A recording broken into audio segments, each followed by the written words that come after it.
Welcome to The Quill and the Quantum, the podcast where we explore the intersection of artificial intelligence and the art of writing. I'm your host, Kathy Norris, and in each episode, we'll talk to those authors and other creatives who use or refuse to use AI in their writing process. Today's guest is Michael Whaley, independent filmmaker and actor. Michael's films have won awards at the Pan-African Film Festival, and you've seen him on screen in episodes of CSI Miami and Frasier. Michael, welcome. Thank you. It's my pleasure. Now, Michael, in my introduction, did I leave out anything that you would like our audience to know about you? I not really, except that I have been in television and film for more than half of my life. So, um, which when I think about it, that's quite an accomplishment. It has always been about longevity for me. So Yes. I've been unbelievably blessed, fortunate, and every once in a while I'm surprised that I'm still doing it. So it's been a great ride. It's no small accomplishment to stay 30 years in this industry. I think you are the exception, not the rule, when it comes to that. So congratulations. Thank you. And I have quite a few contemporaries who are, my peers who,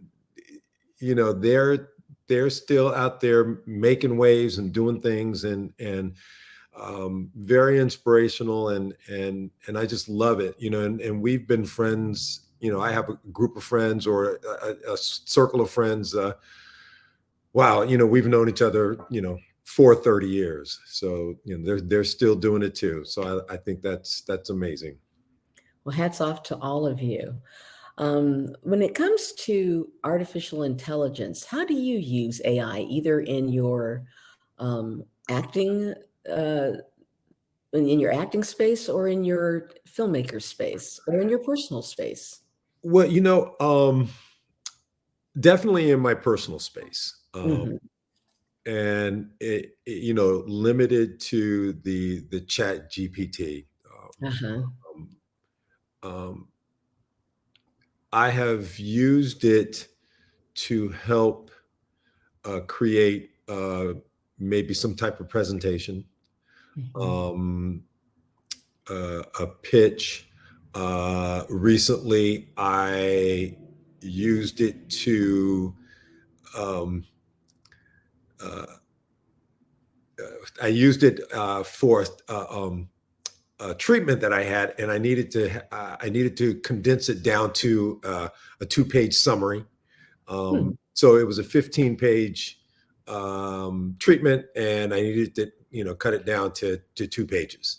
Wow. And I was floored when it did it. I was like, oh my God, I would have spent 3 or 4 days doing this. Oh my goodness. And it just spit it out like in 5 minutes, Yeah. and I was like, oh my goodness. That was great. But one of the things that um, just in terms of the artificial intelligence, AI, and or um, I have a project that I I'm getting ready to start pitching here, hopefully soon, and it's a period piece. Hmm. And one of the things that I am strongly considering is maybe shooting 1 or 2 scenes from the script, and using the CGI technology to Hmm. basically give me the setting, or the location, or the set, and I have my talent and whoever else or whatever else is going to be in the scene, um, in front of a green screen. So it's one of the things that I am strongly considering to do. and that's when it, that's when you can use it to really kind of help, um, help an independent filmmaker like myself, who doesn't have access to hundreds of millions of dollars. So, yeah, Yeah. yeah. Yeah. Well, it sounds like you've already answered my next question, which is when did you realize that AI was going to be a game changer, but for in your industry? But It was several years ago.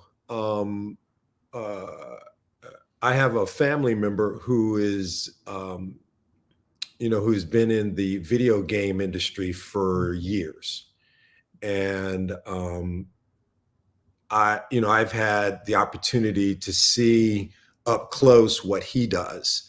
And I'm just amazed and floored at the technology and how it's evolved. And he's always giving me updates and what's the latest and what's the greatest, the projects that he's working on, how he plans to move forward with them. So I've I've been watching it for a while, and it's kind of interesting because um, just technology in general. Um, my first film was shot on digital video, and it was one of the first in black independent films that was shot on digital video. wow. And we had no idea what we were doing. um, uh, what happened was Panasonic um, was marketing the camera package for the camera, the digital video camera. It was the camera that was designed by George Lucas, Oh, wow. and if I remember correctly, they were having a very hard time trying to get people to make the transition or to try it out. Even, I mean, forget about the transition, just try it out. Hmm. And part of the problem was there wasn't a clear um, process created for post production with the digital video. Um, Michael, can you define post-production for our audience? that's where you're going into editing. Oh, okay. When you're Okay. going into editing, and um, uh, the post production house that I was working with at the time, and my editor, there were a group of guys that willing to try anything. What do you call it? Uh, the adventurers. They're willing to. Let's try this. Let's try this. Yeah. And Yeah. so collectively, we had like this brain trust of all these very talented, editors and people in post production, and came up with a way to inexpensively to do the post production, because what was laid out to me in terms of this is the conventional way you would do it. It was more than my entire budget for the film. Yeah. So just being a part of that experience in terms of technology, I've watched it and I've seen it just evolve and change and grow. And even with viewing television shows, when I first started, it was just the three networks and a baby fox. um, and now you have more choices, Yeah. than buttons on a remote. You know what I mean? So Yeah. Yeah. um it's just part of the process. It's part of it's part of the evolution of technology, of the industry, where it's going. And I'm thrilled about the strike being over, Yes. and participation in that, the technology with AI, which was very, very important. So but heaven forbid where we're going to be in 10 years, 5 years. So um I'm just trying to stay with it.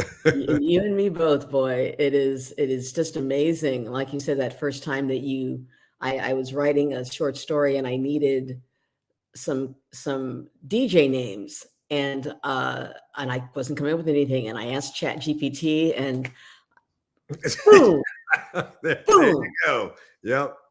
And I sat there stunned because it was so fast and half of them were actually good. Yes. Yes. So, Yes. with a little bit of editing, I could work with it. I Yes. could work with it. Yeah. Well, let me ask, it's a two-part question actually. What is AI good at? And conversely, what isn't it good at from your perspective? Um, well, let's start with what it's good at. Okay. From my perspective and my experience using the technology, it has done wonders for me in terms of organizing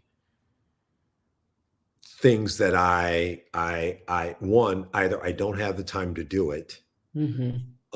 or I need some help in terms of just putting some words together that I just can't come up with. And I haven't really used like the chat um, to give me ideas. Mhm. Interesting. It's been more about organizing my ideas and my thoughts,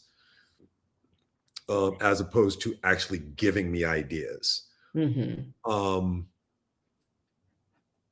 I think I've used it maybe once or twice to, almost in the sense of like, well, what's your opinion, chat? You know, um, and you would get a generic, very bland, Yeah. very, watered down, uh, thought or response. Um, but it has been, like I said, it's been great in terms of just helping me organize things or provide a summary, um, um, to just really help me organize um, my thoughts and my ideas. Um, with regards to uh, what I what I think about chat in terms of the creative process, I stay away from that. Mhm.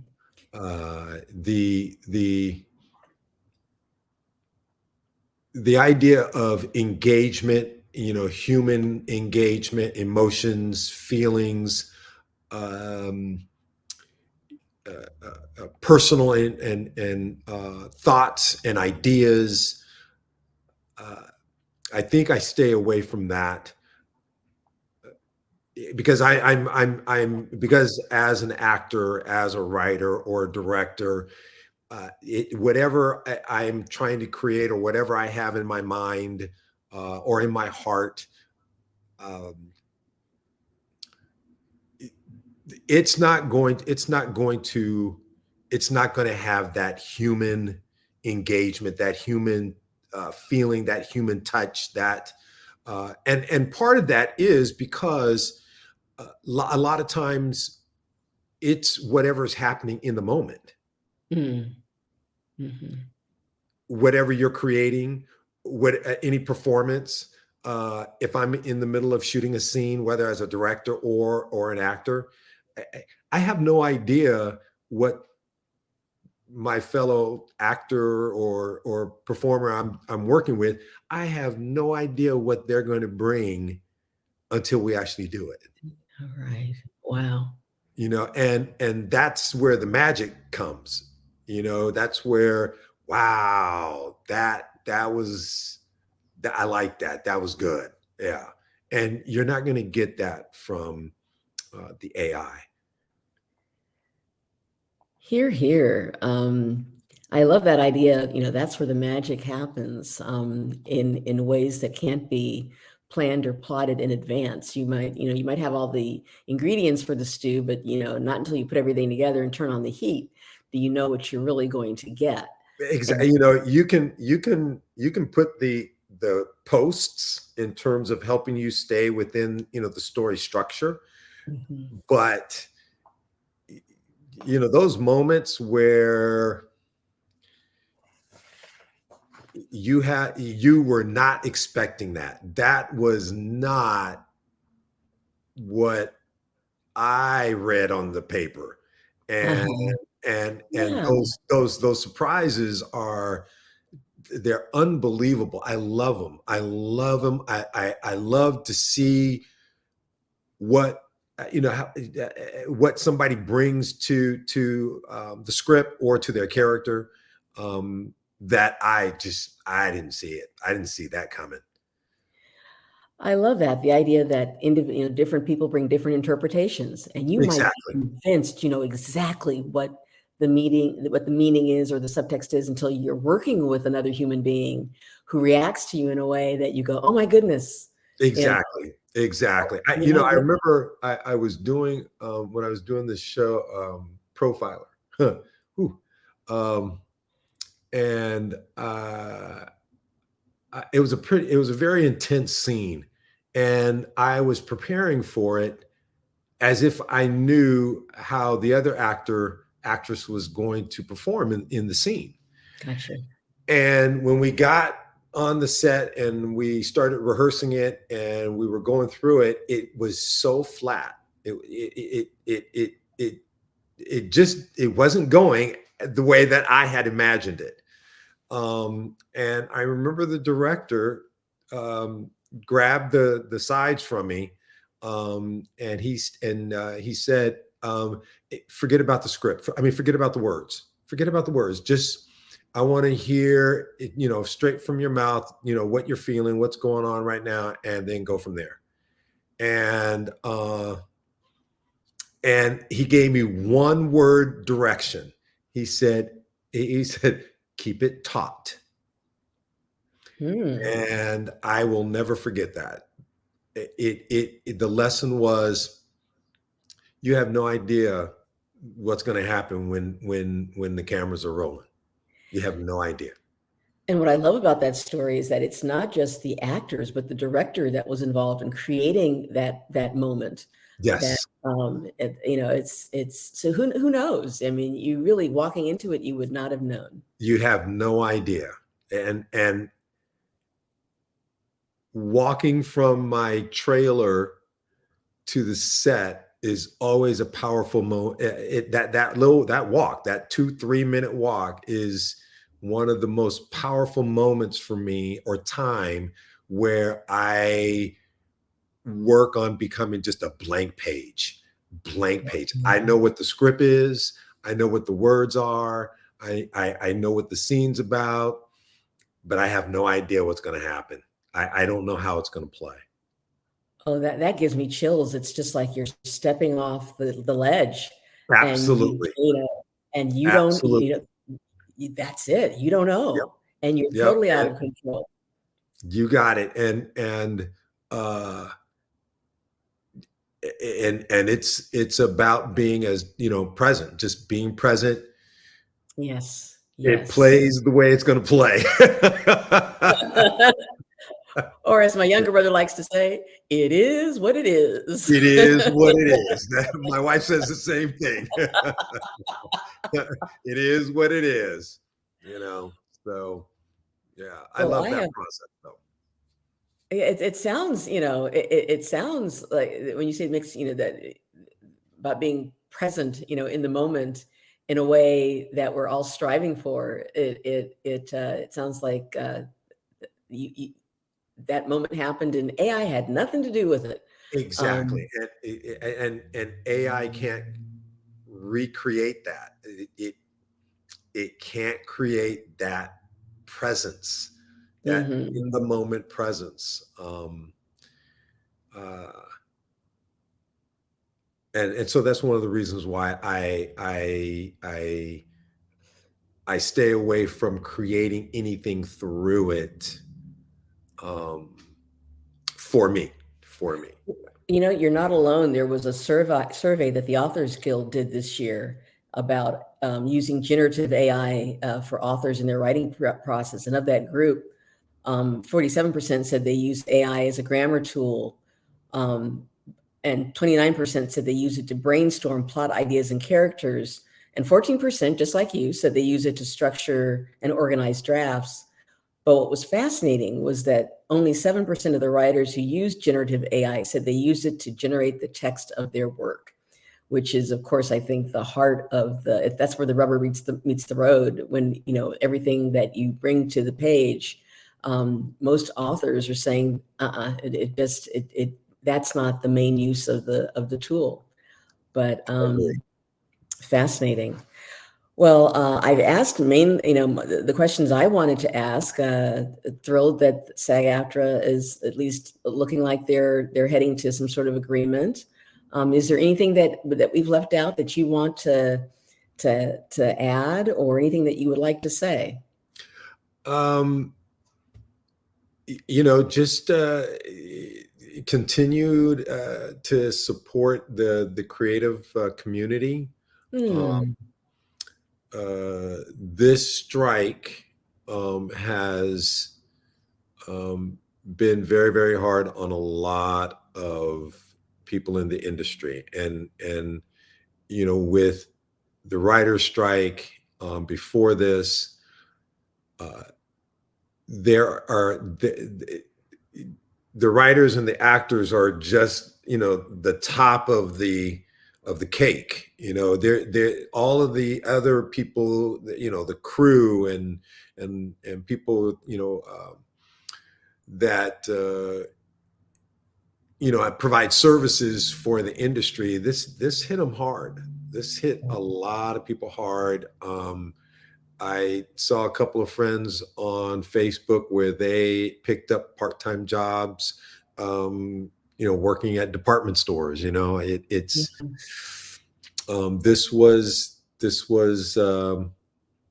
was hard on a lot of people. A lot of people. Yeah, there was a lot of coverage about that, and making it very real and very personal about what people were going through, trying to keep the roofs over their heads and food on the table during the strike. Well, the other thing is that